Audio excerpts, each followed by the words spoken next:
Labas vakaras, kadangi šitas žalias projektėlis pritraukia labai dėmesio, daug asmeninių klausimų, tai kad visiems neatrašinėti, nusprendžiau apifilmuoti jį ir parodyti, kas čia jame yra sukrauta. Tai dėl tvirtinimo savaime susitraukiantis diržai, du gale, vienas priekį, kad netabuluotų laivas. Toliau, aišku, užsakovas pageidavo su konsolė, ten matosi priekyje lempa, navigacinės šviesos, salono apšvietimas turi daiktadėžių apšvietimą, aeratorių su dviem atskirais siurbliais. Dar užsakovas pageidavo garso aparatūros, čia yra sudėta, kad nebūtų liūdna iškilaujant ir žvejojant. Na ir užeinam į vidų. Tai va, priekinės daiktadėžės visas su drenažais. Pakelėjai, kaip priklauso. Čia akumai stovi. Vienas GPS-ui, kitas televizijai. Toliau aeratorius. Visas pilnas atsidaro, dar čia truputį trūksta tvarkos.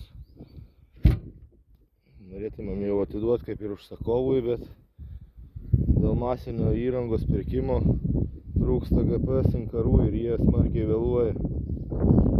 Toliau šonas.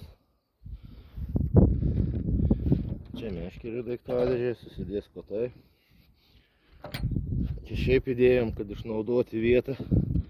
Mini daiktadėžė kažkam tokiem. Toliau galas. Turime integruotą nerūdijančių plieno baką. Čia vėl daiktadėžė. Čia gale dar viena daiktadėžė.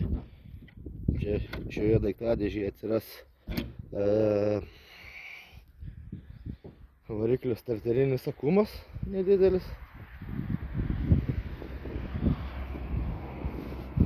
Valdymas. Turime abiejų akumų tiesioginius parodymus arba procentais. Turime kuro lygius parodymus, turime apsukas, turime prikurkę, pakrovėjus telefono ir atkirtėjai abiems akumuliatoriams. Na ir čia toliau jau viskas nuo eilės. Vandens užpilimas, vandens išpilimas, trimo siurblys, navigacinės šviesos, salono apšvietimas, daiktadėžių apšvietimas, priekinė lempa ir viena knopkė palikta tikriausiai kažkada, kai įsistatys Live Sonaras. Priekyje turime GPS rozetę, į kurią jungsis inkaras ir šalia turime atskirai du krovimo lizdus akumuliatoriams, kad nereikėtų landžioti po daiktadėžės. Nu, viskas, kad veiktų greitai. Tai va, tiek šitas projektėlis, tikiuosi kažkam patiko. Ir jeigu jūs kažko panašaus norite, tai susisiekite, pabandysime išpiešti jums tą individualų projektą.